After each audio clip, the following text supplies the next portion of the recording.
Dr. Michelle Peris, I want to welcome you to the Confessions of an Ex-Therapist podcast. I'm so excited to be here. I'm excited with the launch of your incredible podcast.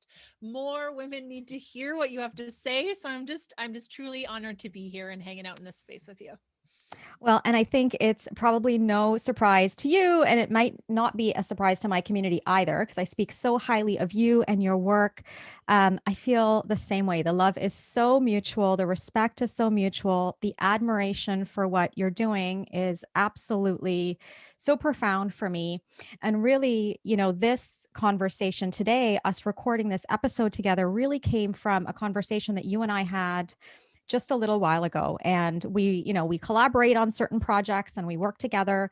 And so we were having this conversation and we were talking about, truly it came out of us talking about the magic of community and what happens when we come together as women with a common vision, a common goal, and when we really do foster that community setting and the impact, the massive impact that that can have in terms of not just our physical health, which is totally your thing, but also our mental health, right? And so that's why I was so excited for us to get together and have this conversation. But before I go on, I'd love for you to introduce yourself to our audience. Tell us a little bit about who you are, what you do, and really, my favorite question is always how you got here. um yeah, let's dive on in right there. So I am a naturopathic doctor, and I have had the brilliant opportunity of working with women over the last 12 years in clinical practice. And you know um going way back, as a younger woman trying to find my way, belongingness was something that was always a struggle. And I just love the idea of your mess being your message. And so from a very young age, I really struggled to find genuine connection with those who were around me. And when I finally found people who shared similar values and dreams and passion, when I got to naturopathic medicine, I just remember feeling this electric feeling of belongingness. And I felt like for the first time, it was safe to be self expressed, and I didn't have to hide. And all of these beautiful things started happening in my life, right? Like things started making sense. I really started leveling up and being able to be brave enough to create a life by my design. And it just, everything happened when I found meaningful connection. And so that never left me. Thank goodness I found naturopathic medicine. I found it by fault, by accident. I was, prepping to do my MCATs, and I was working at a physio clinic. I was going to become a physiotherapist, I was a physio aide, and all of those physios were studying to become medical doctors. And that's really what brought that on. And then I ended up finding naturopathic medicine through someone just recommending a herbalist, and my life was transformed through nutrition and herbs. And I was like, what is this sorcery, right? It was just like so mind blowing. And it just wasn't, after being in health sciences for 4 years, it was like, why aren't we having these conversations? Like, why isn't this more well known? And so I, fast forward, going through naturopathic medicine and then becoming a naturopathic doctor and a mom very early on in my career. I just really started focusing on women's health, and I started seeing some gaps in healthcare within my own practice. And I really started to hone in on what it was that was missing. I wanted more consistent transformation for my patients. I wanted them to know so much more than I was capable of telling them in a short period of time, even though we have the abundance of time with our patients, right? It's not one concern in a 7-minute visit. It still was very difficult for me to download everything I had learned and put that into my patients' hands so that they could actually be empowered. And so that whole combination of, seeing women who maybe weren't saying they were lonely, but you were seeing the physical manifestations of isolation and loneliness. And then also at the same time, seeing all of this incredible research coming out about social isolation being the leading all cause mortality. And, I'm not doing enough for my patients to create clarity around that and then providing a viable solution. And so that's really what made me I like that you said step out of the box. It's what made me step out of the box of traditional one-on-one care with my patients and say, maybe we can find an innovative way. Maybe we can do this a little bit different and create a little more meaningful impact and more consistent health transformation. And maybe my thoughts weren't so well thought out at the time. It was more like, I just need to do something different. And then once I experienced group health, and that's what you and I were talking about, is like, once you experience it, once you see Mm. what is possible for the women of your community, you can't unknow that awareness, right? You just have to keep nourishing that and growing it, because it it sweeps you up and helps you realize that there's a more impactful, more elegant way to healthcare and transformation. And so that's really how we've grown the Wild Collective to be what it is. It just became something that I knew needed to be in the hands of every woman who was curious enough to show up and learn more about what we were all about. Oh, I love it. I love it, love it, love it. And I've got a bunch of questions and I want to jump in for my own selfish, like, just want to unpack all of this. But Let's before go. we do that, for the purposes of the audience who may or may not know what this incredible, powerful movement is called the Wild Collective, can you just share what is the Wild Collective? What is Yeah. it? What is this program? So it is a community health initiative. So what we've done is actually created a group health program for anybody who wants to know more about it. And it's foundational women's health. So it's a 10-month program. I'm going to say 10 module. We're evolving the way we do it now, because the virtual world has obviously shifted things for us. But it's a 10 module program, and I define it in many ways. But in its simplicity, it's sisterhood and self-care. So we are a company that really has focused on creating meaningful connections within the community. So it's a closed group on purpose. So typically we have about 20 women meet for 10 modules, and we have 2-hour sessions, and that first part of the session is all about meaningful connection. So we have conversations with respect to our health and where we're at, and try to add value in kind of restoring the way women used to connect and have obtain wisdom, was through conversation and normalizing the human experience. So we spend a good amount of time actually having conversations, and then we actually deliver foundational health information. So everything that we wish women had access to and knew about, but may not know, and feel overwhelmed and just need a little bit of clarity and empowered information. So, for a lot of women who end up in our office, they don't feel fine. Like, they don't feel fine, but everyone's telling them that with respect to their blood work and all that, that everything is normal, and they don't feel normal. And so I think it's about unpacking what is, this functional side of medicine. So even though you don't have a frank deficiency, where do we need to fall in terms of optimum? So we go through a course curriculum talking about menstrual cycle and hormones and digestion and detoxification and thyroid health and blood sugar regulation and stress response and brain and mental health. And we talk about, you know, um, vision and purpose and mission and all of these important things. And so it is this beautiful piece where I say, like, the intuition intersects physiology. So how do we help women tap into more meaningful connection with themselves and trust themselves? And then how do we give them the information in order to be able to articulate what is going on for them in a healthcare space, so that they can get answers for themselves and they can feel empowered? And what has happened is just magical, but I went off. But that is in essence what Wild Collective is.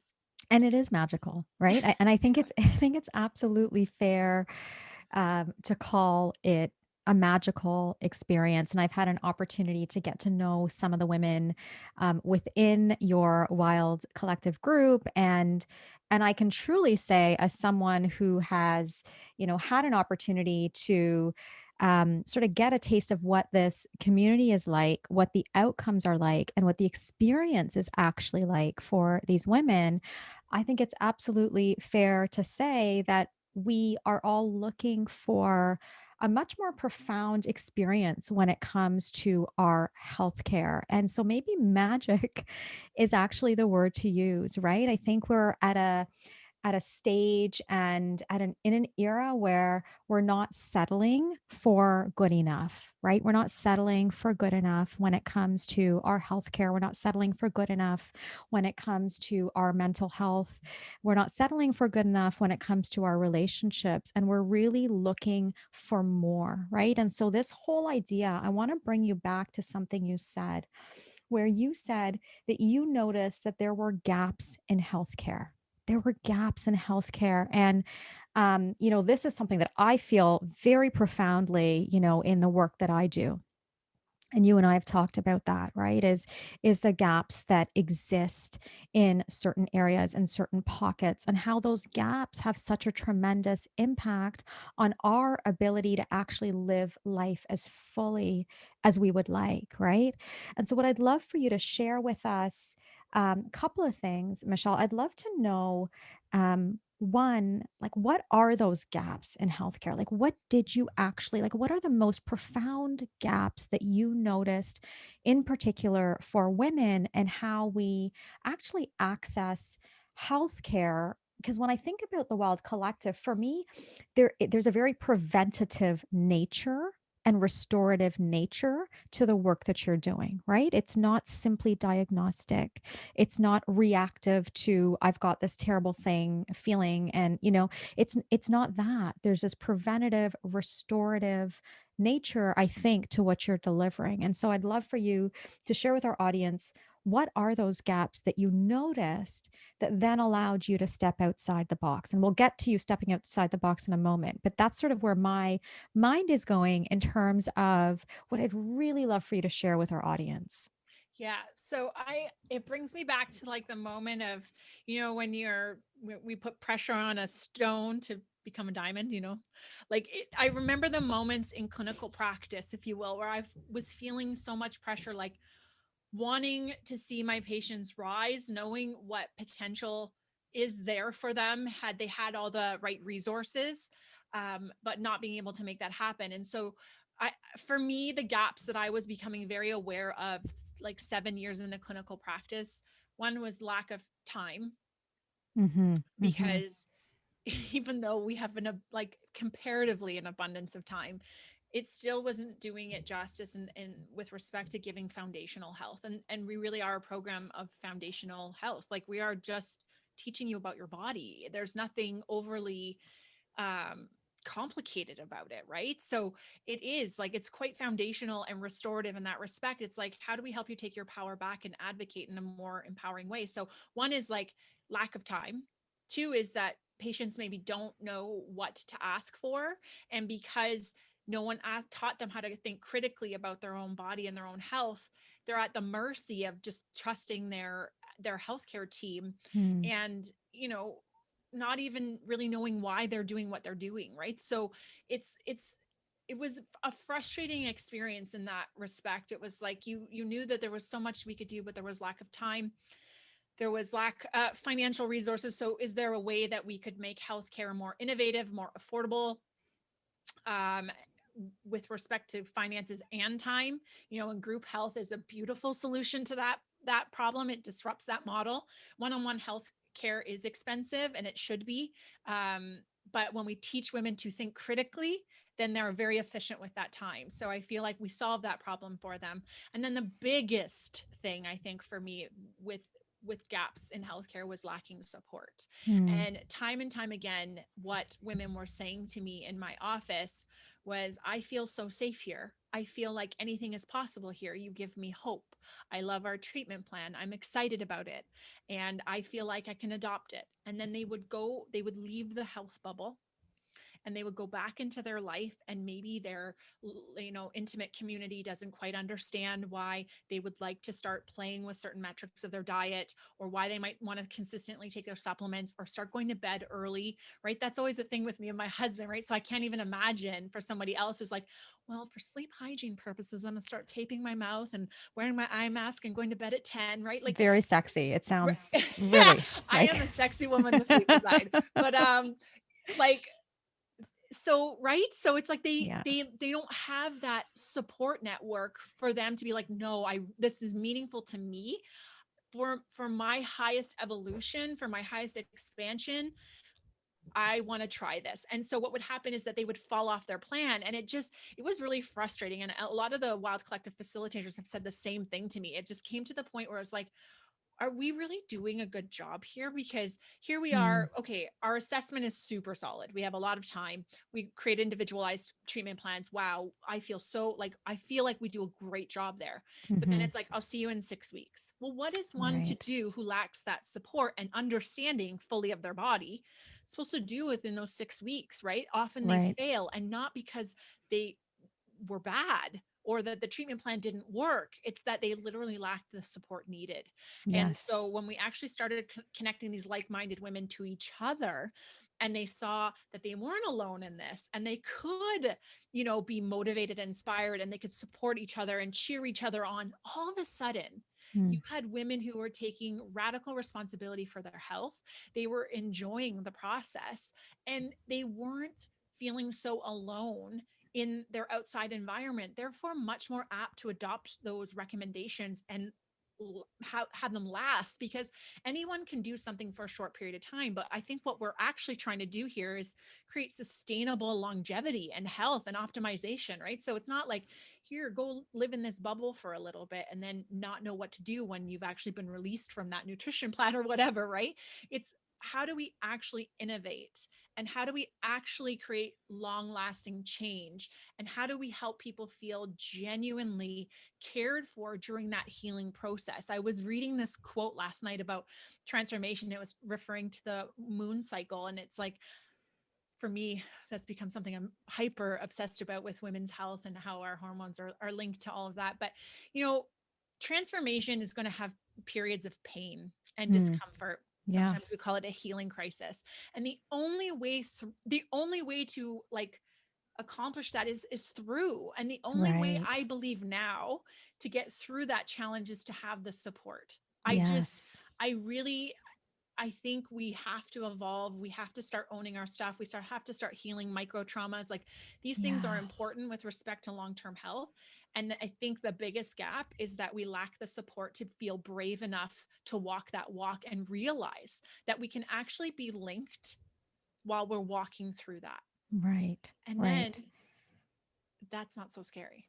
This is amazing. And this is really, I think, why you and I decided to have this conversation, because I think one of the things that we feel very aligned on, right, is, I'm going to go back to the word magic, right? It is the magic that happens when healing occurs and transformation occurs within a group setting or a collective setting, right? As you call it.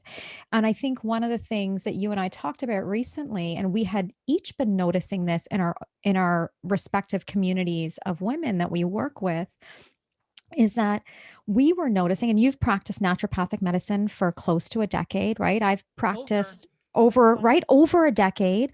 I practiced as a clinician for, almost 2 decades. And so we've done the one-to-one care model for many, many years. We've had many powerful conversations, I would say, with the women that we've worked with. And now, you've transitioned to this group model. I've made this transition to the group model, and we've sort of compared notes in excitement. And I remember us on that call that we had recently, and I think both of us were like, oh my God, the outcomes that are possible when we bring women together in a group, the support, the accountability, the sisterhood, the I am not alone and I don't need to be ashamed, right? And I can actually begin to speak my truth in this incredibly safe and magical space, right? That's held for me.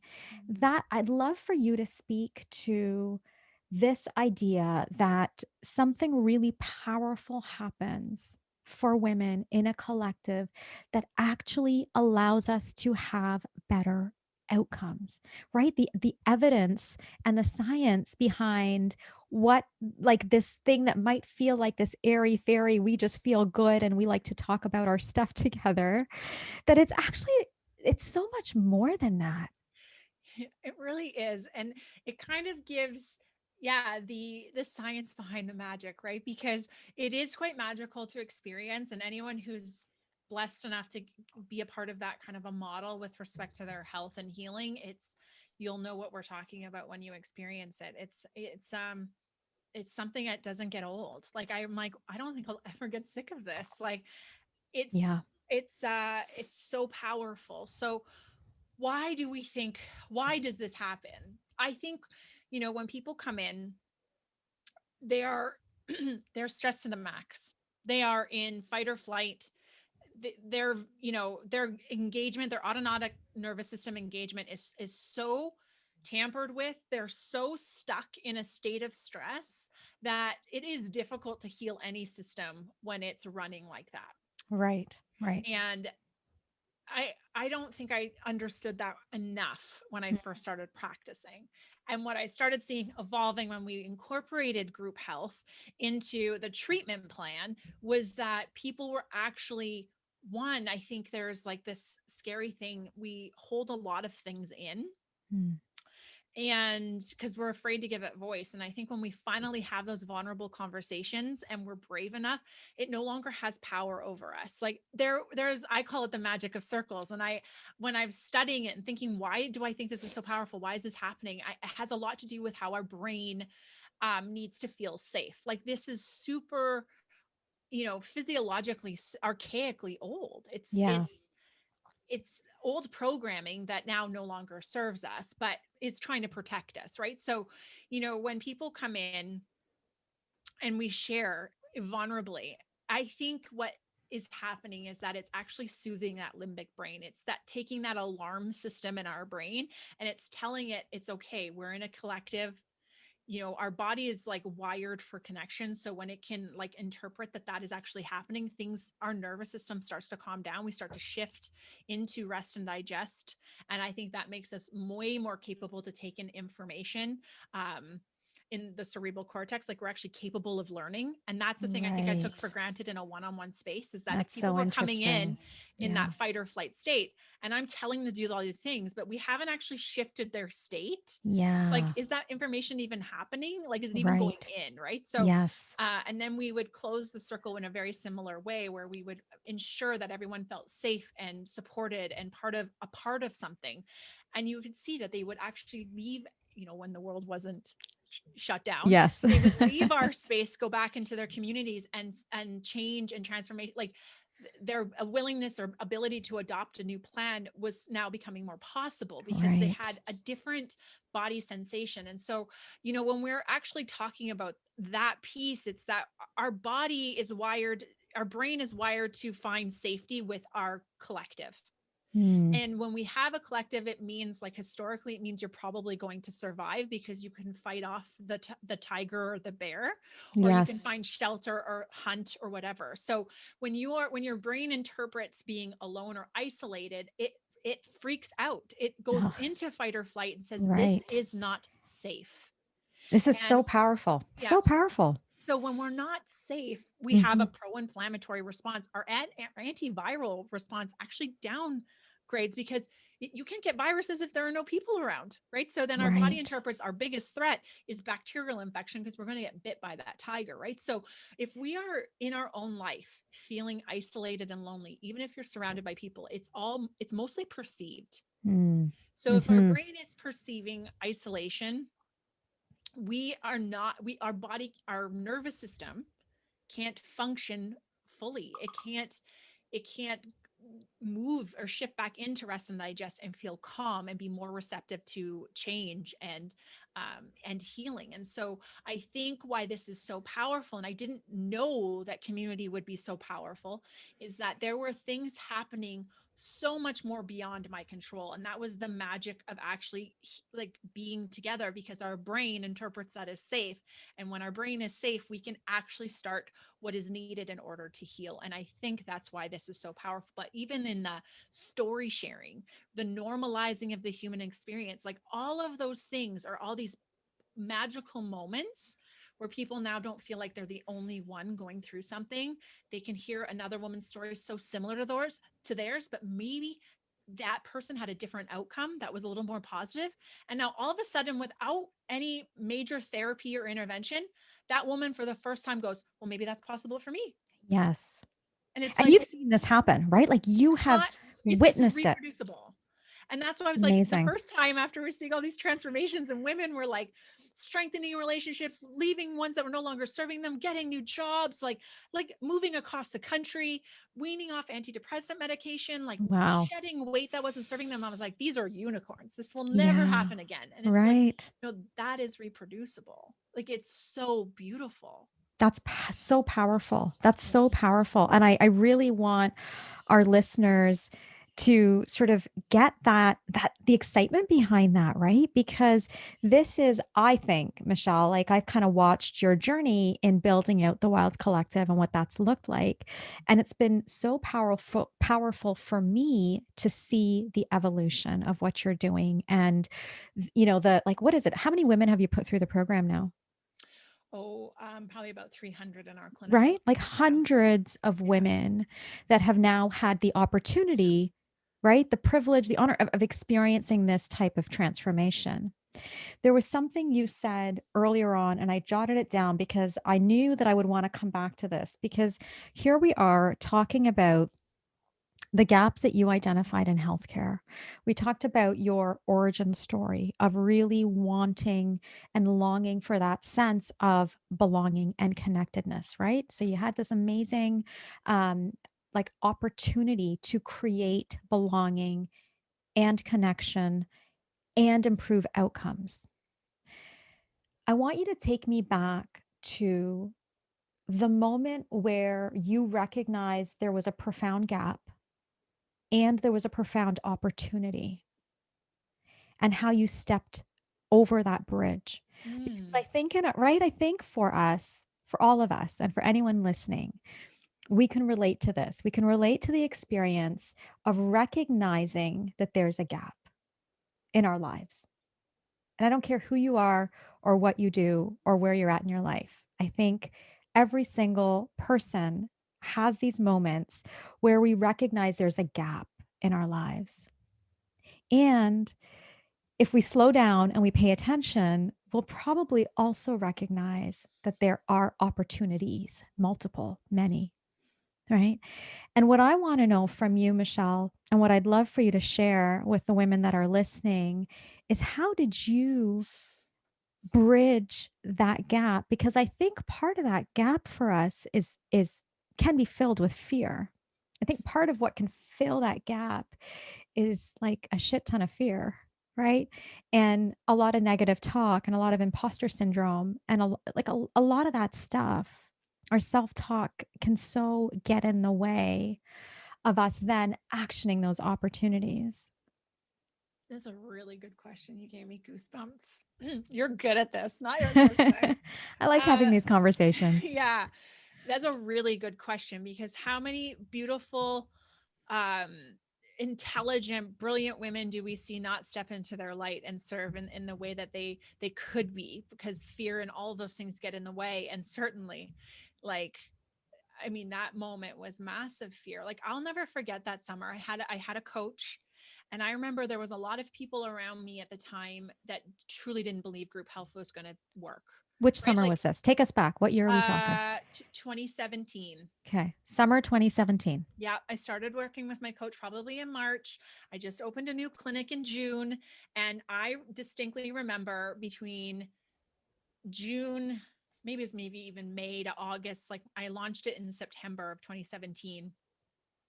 um there was a lot of internal transformation happening, and so I just remained open to whatever was presenting itself to me. So you guys stay with me when I share all of this. I had a coach who was really helping me get clarity on what I wanted to create. I was really certain I wanted a community space in a clinic. I wanted the capacity to gather because I had had snippets of group support in the past through like group detoxifications and things like that, and just seeing glimpses of that magic and being like, ooh, that lights my soul on fire. So it was Mm, like those, like when you choose to listen to those micro moments of like what actually like lights me up, what gets me excited, that was something for me. And I remember people thinking like, make it a multi-purpose room. Make sure you can do IV therapy in it because the group thing's probably not going to work. So there was a lot of doubt, not only Mm, self-doubt, but like it was at that point breaking a mold. It was not being done to the level where we're seeing it now.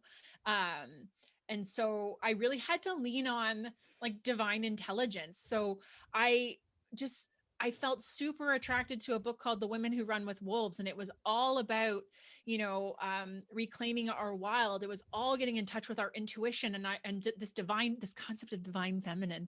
And I was like, I am a masculine energy at best. Like I am right. very young. I'm very hyper, bubbly. I push to the absolute max. But there was something that my soul was attracted to. It was like, I want to explore and unpack this. And so I just really stayed open to receptive to what was interesting to me. And so I trusted myself to find a space with community space, which we did. And I trusted myself to just like lean into what I was being interested in reading at the time.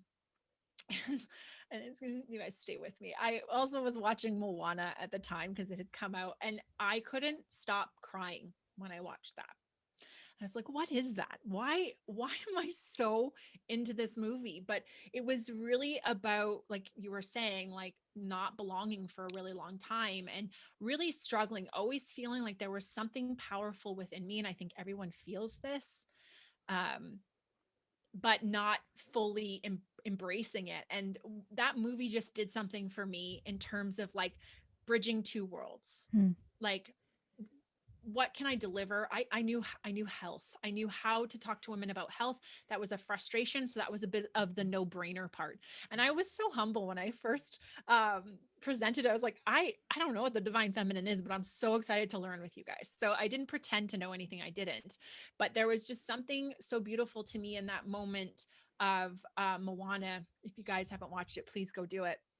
But Moana goes to return the heart to Fiti. And in that beautiful moment, I think in healthcare, I think in life, many times when we're holding space for women, we can say, I know who you are. And the mm, thing that was so brilliant to me in that movie is she says, you know who you are.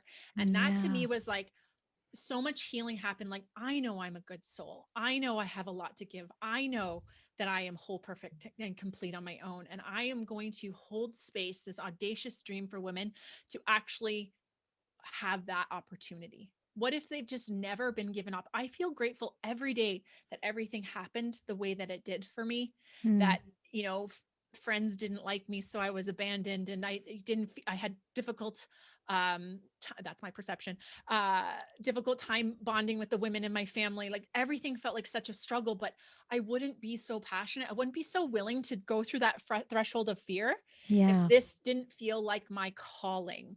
Right. Because when I finally felt that moment of belongingness, I was like, every woman needs to know this, because Right. here I am, just a hurt soul, maybe acting in a certain way because I'm hurting.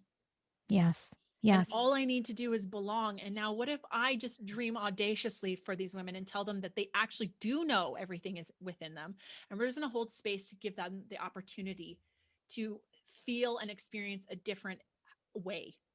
And so that moment of fear, and there were many in that first I bet. launch of pitching Yeah. that idea, like I was begging women, begging, like, please just like humor me. I know you really enjoyed me as a practitioner. Would you just come watch the info session? Like, people Right. were curious by the language, but it was just like, it seemed like a lot. You want me to come once a month for 2 hours to hang out? I don't know. It was going to be like, Right.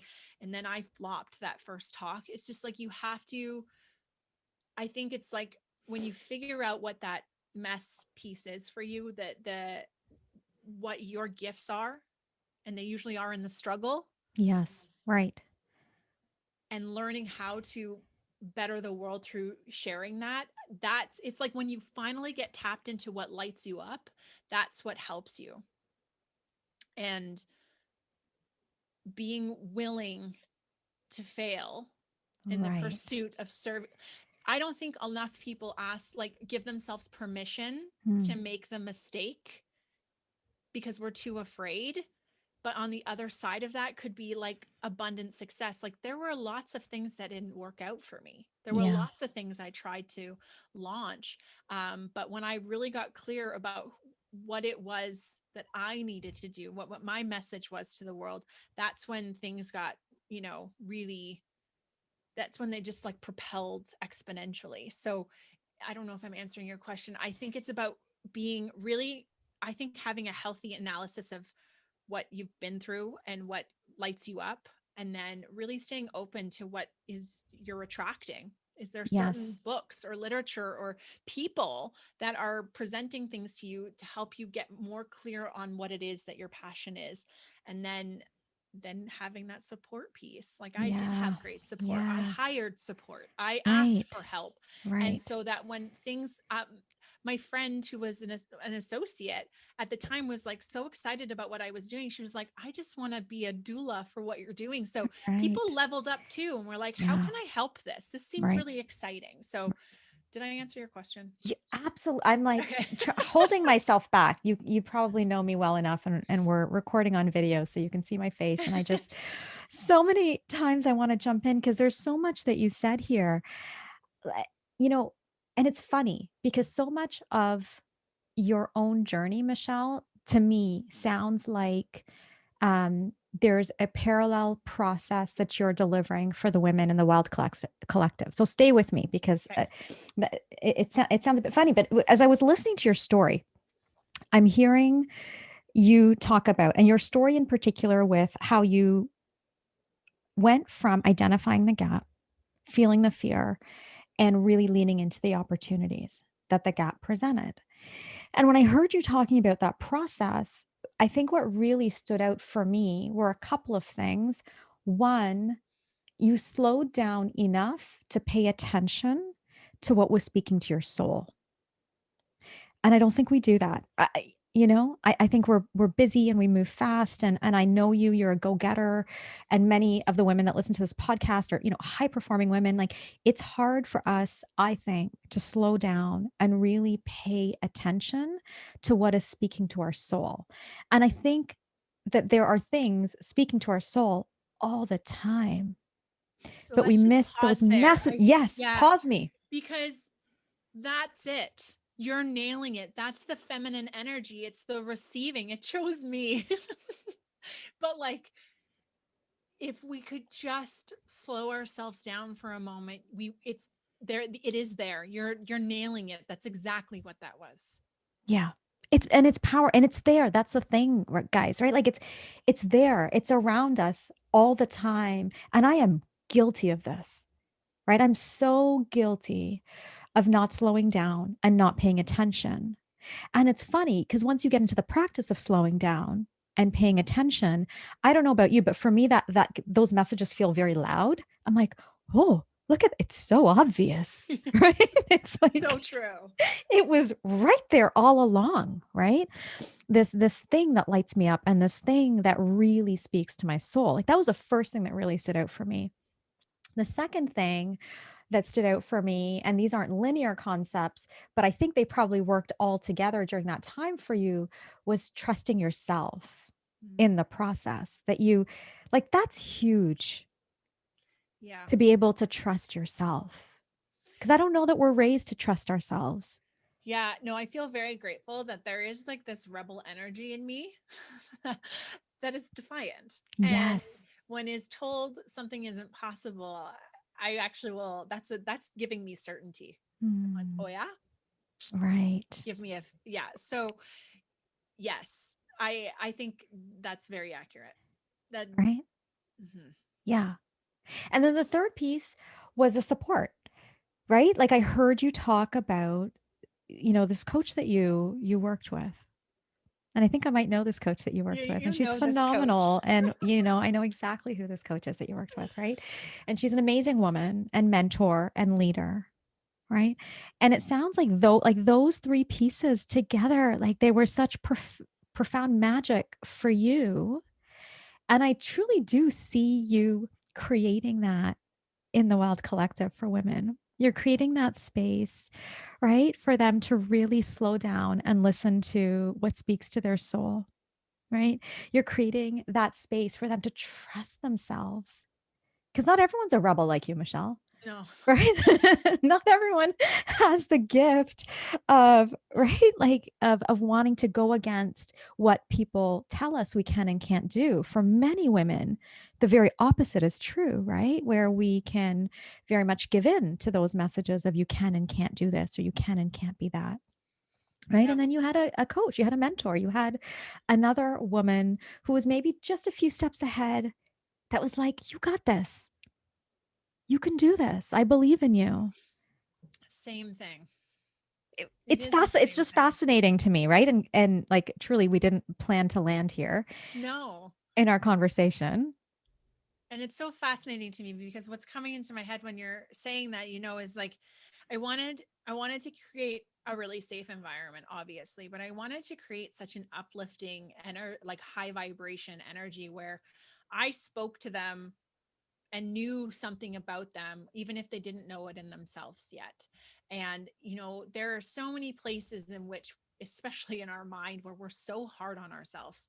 Like we need less of that chatter and we need to hang out more in space that like possibly bathes our brain in a different way. And that's the thing I'm so proud of because I'm so hyper vigilant about creating that space for women because I think it's a unique opportunity. At least it was for me. Not every woman, maybe, because some women have beautiful stories of sisterhood growing up. But for me, it was like so important for me to take that part of my story and ensure that was the quality control of what we were doing so that every woman had an opportunity to see what is possible when we speak to each other as if it's already happened or as if it's already you're just untapped pure potential. And really that's what we're seeing is that they're unlimited potential. Oh my goodness. I couldn't think of a more beautiful or profound place for us to land our conversation. It's Thank you. Yeah, this was amazing. I want to ask you a couple of quick rapid fire questions, Ooh, okay. if you will, my friend, if you I will will. entertain me. Okay. So I'd love to know from you, what is the one mindset habit? Like, what is the one mindset habit that you are super, super consistent with, that you come back to time and time again, that really does allow you to show up as your best self? Ooh, that's a really good question because I've been working very hard on that the last year.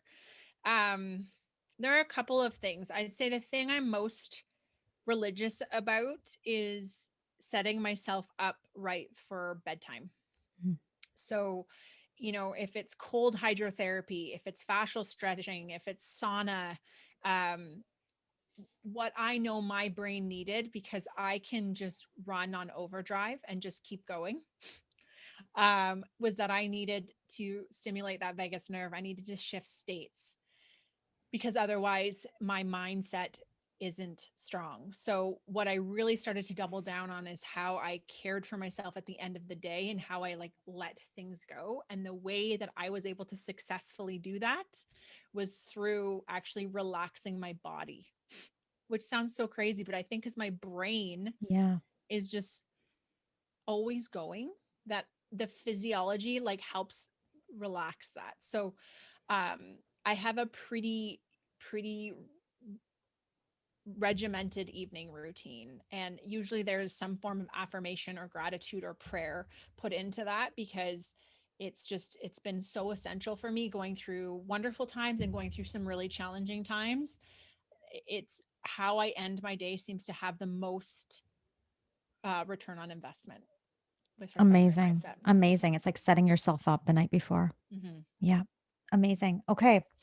How do you lean into the hard places in your life?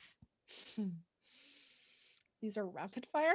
These are rapid fire, deep, rapid How do fire. I lean into the discomfort? Yeah, like those, I think we all have them, right? Those hard places.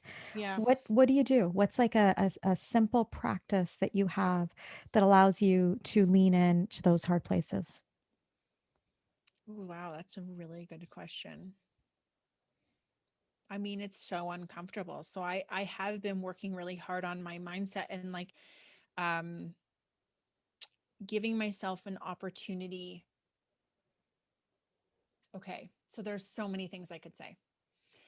I have not been comfortable historically, like leaning into those hard places. So I'd say meeting my husband was a huge thing for me because he was so, the second I met him, I felt different.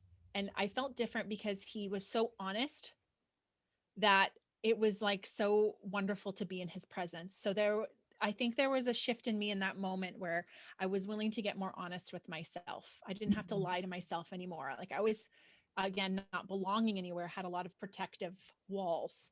And so I now really, um, have an honest inventory of myself. That's how I lean in. Is my husband has made it very normal for us to own our shortcomings in our home. And Beautiful. so, yeah. Yeah. So Yeah. when we make mistakes, even with parenting, it's like we will go the next day and be like, you know what, that I didn't respond to that the way I would have liked. I want my kids' worlds to make sense because so much of mine didn't. And I think that's what built these walls up, is that my world didn't make sense. And so, even to myself at some point. And so, I think, radical honesty with myself is maybe that's, a big odd, but that is true. Like when I actually started just giving truth of my shortcomings, it was like I didn't have to hold on to it anymore. It didn't own me anymore. And Love it. yeah. And it totally overturns perfectionism, right? When we do that, Yes. which is Yeah. beautiful, which is such a beautiful thing. Okay, my final question. Mission focused leadership. I see you as such a mission focused leader. Do you think you were born this way or did this develop over time? Yeah. I think I was born this way. When I and I've run my genetics and I've looked at dopamine, like I think there are certain things by nature that made me primed. I'm not as risk adverse, and so I'm willing to fail. Maybe I have more comfort with fail than maybe others. Um, yeah, if you ask me, I do think I was born this way. Amazing. Amazing. Dr. Michelle, thank you so much. It was such a pleasure to have this conversation with you. Thank you so much.